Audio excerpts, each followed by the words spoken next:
Hello viewers, আসসালামু আলাইকুম। সবাই কেমন আছেন? আশা করি সবাই ভালো আছেন। আমরাও অনেক ভালো আছি। আজকে চলে এসেছি আমার ছাদ বাগানের মরিচ খেতে। এখান থেকে আমি এখন আজকে মরিচ তুলব। আমার মরিচগুলো বেশিরভাগই পেকে গিয়েছে। প্রথমে তো আমার মরিচ তুলতে ইচ্ছে করছিল না, এজন্য আমি অনেক দিন এখান থেকে মরিচ তুলি নাই, যার জন্য অনেকগুলো মরিচ পেকে গিয়েছে। কিন্তু এখন আর না তুললে হচ্ছিলই না, কারণ পাকা মরিচগুলো এখন নষ্ট হয়ে যাবে। পাকা মরিচগুলো যদি গাছে অনেক দিন থেকে যায় তাহলে কিন্তু সেগুলো নষ্ট হয়ে যায়। আমি আজকে রোশনিকে নিয়ে এসেছি আমাকে সাহায্য করার জন্য। ও এসেই তো কাজে লেগে গেছে। এসেই ও সমানে মরিচ তুলতে শুরু করে দিয়েছে। দেখতেই পাচ্ছেন গাছগুলোতে কী পরিমাণ মরিচ হয়েছে। আজকে যেগুলো মরিচ বড় হয়ে গিয়েছে সবগুলোই তুলে ফেলব। যারা ছাদ বাগানে মরিচ গাছ রোপণ করে থাকেন তারা অবশ্যই জানেন যে মরিচ গাছে ছোট থেকে কী পরিমাণ রোগবালাই দেখা যায়। তো আমার গাছগুলো তা ব্যতিক্রম নয়। আমি এবার অনেকগুলো টবে মরিচ গাছ লাগিয়ে দিয়েছিলাম।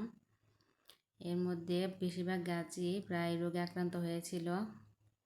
একটু বড় হওয়ার সাথে সাথে গাছগুলোতে পাতা কুঁকড়ানো রোগ দেখা দেয়। এরপর আমি সেখানে ভার্টিমেক স্প্রে করে দেই।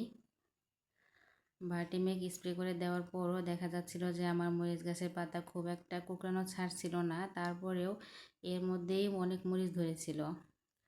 দেখুন ভিউয়ার্স, কী পরিমাণ মরিচ ধরে আছে আমার গাছগুলোতে।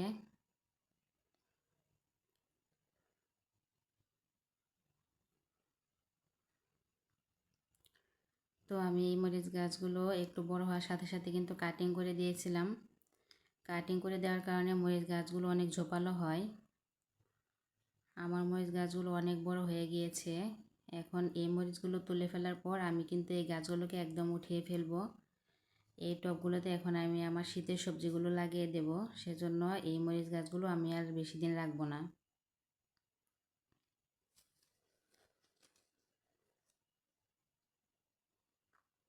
আমি কিন্তু আমার মরিচ গাছগুলোতে নিয়মিত জৈব কীটনাশক ব্যবহার করেছিলাম।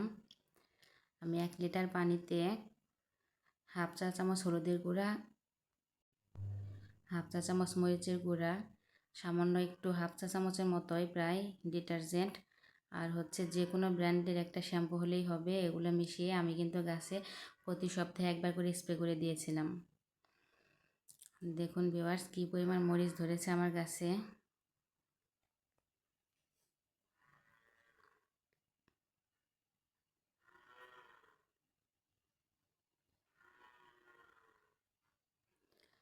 ছাদ বাগানে এরকম যদি 2-1টি মরিচের গাছ থাকে তাহলে কিন্তু আর কখনোই বাজার থেকে মরিচ কিনে খেতে হবে না, কারণ মরিচ গাছে কিন্তু অনেক পরিমাণে মরিচ ধরে। আমি কিন্তু এখানে কোনো ভিটামিন স্প্রে করিনি, আমার গাছে কখনোই আমি ভিটামিন স্প্রে করি না।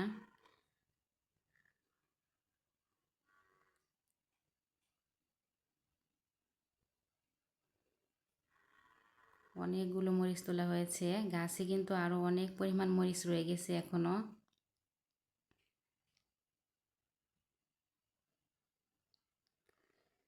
ভিডিওটি দেখার জন্য সবাইকে অনেক ধন্যবাদ। যদি ভিডিওটি ভালো লেগে থাকে তাহলে অবশ্যই ভিডিওটি শেয়ার করবেন।